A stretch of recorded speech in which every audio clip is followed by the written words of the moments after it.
Armel Mabon, bonjour. Oui, bonjour. Alors, qu'est-ce qui s'était réellement passé à Tiaroy le 1er décembre 1944? Alors, qu'est-ce qui s'est passé le 1er décembre 1944?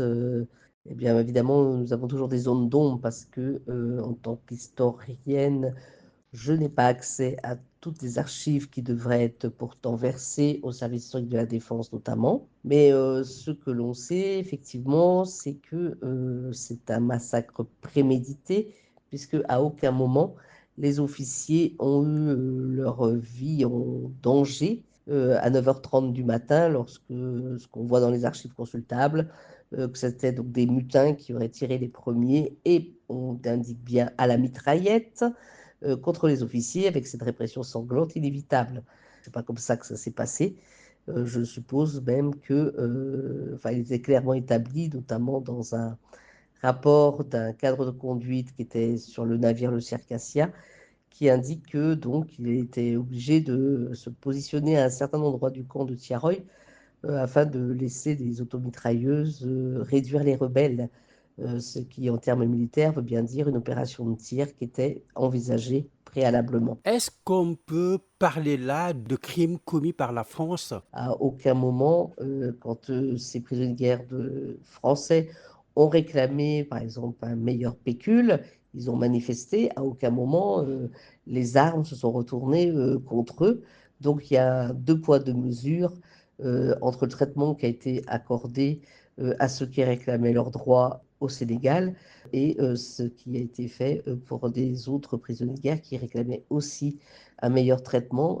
Ceux-là ils n'ont pas, connu, ce drame et je pense en plus que, on sait très bien qu'il n'y a aucun corps dans les tombes du cimetière militaire de Thiaroye, comme l'a, révélé à plusieurs reprises le ministère des Armées, françaises et que, je pense que c'est un racisme institutionnel qui était très présent en 44 et qui, a demeuré pendant 80 ans parce qu'à aucun moment un État, tel que la France aurait laissé, des hommes blancs de peau, dans des fosses communes. Or, c'est le cas aujourd'hui. Et Armel Mabon, pensez-vous qu'un procès en révision pourrait enfin jeter la lumière, toute la lumière sur cette affaire, sur ce massacre? Il faut bien comprendre qu'il y a une stratégie, diabolique qui a été mise en place, pour, camoufler, ce massacre, ne serait-ce qu'en faisant croire, par une circulaire officielle que, ces hommes avaient perçu l'intégralité des soldes, ce qui rendait donc leurs revendications illégitimes, alors qu'effectivement, ils n'avaient pas perçu leurs soldes les rappels de solde, comme on dit, leurs soldes de captivité. Ils n'ont pas perçu non plus leurs primes de démobilisation et vraisemblablement pas non plus, le pécule. Ensuite, il y a aussi, sur le nombre de morts, on sait très bien qu'ils ont diminué le nombre de rapatriés pour, camoufler le nombre de victimes en faisant croire, une fois encore, autre mensonge d'État, que 400 hommes, de ces hommes, avaient refusé de monter à l'escale, de Casablanca, qui pourrait correspondre effectivement au nombre de victimes.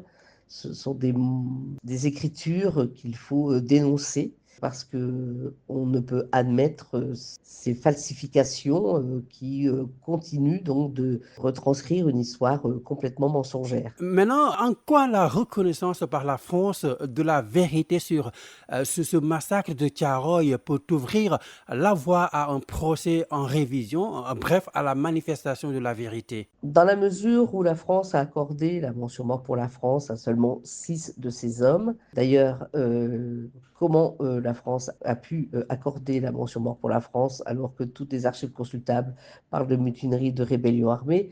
Cela veut bien dire que le ministère, des Armées, possède des archives que nous ne pouvons pas consulter.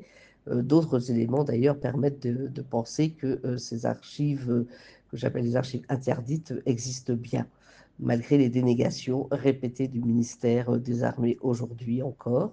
Il y a encore donc une obstruction à la manifestation de la vérité, et qu'il faut, en tout cas se convaincre que ce n'est plus possible, d'accepter ces obstructions. Alors justement parce qu'il y a eu la mention mort pour la France, ça veut dire qu'il n'y a jamais eu de rébellion armée, c'est une reconnaissance qui est factuelle, de l'État français. Donc ça veut dire que 34 hommes ont été condamnés pour un crime qu'ils n'ont pas commis et donc ipso facto, c'est le garde des Sceaux qui a tout pouvoir maintenant pour saisir la commission d'instruction de la Cour de cassation pour que enfin les condamnés soient innocentés définitivement. Quand bien même ils ont été amnistiés, cela ne les innocente pas. Ils restent coupables d'un crime qu'ils n'ont pas commis. Et donc, il est très important que ces hommes soient réhabilités et que surtout qu'on nous donne aussi la liste des victimes, la liste des rapatriés, pour qu'on puisse nommer chaque homme qui était présent à Tiaroy. C'était pas donc 1300 comme on voit régulièrement dans les documents, mais plus de 1600. Donc c'est important pour les jeunes générations aussi de comprendre qu'un État peut mentir pour camoufler des faits qui sont effectivement très dérangeants. Armel Mabon, je vous remercie.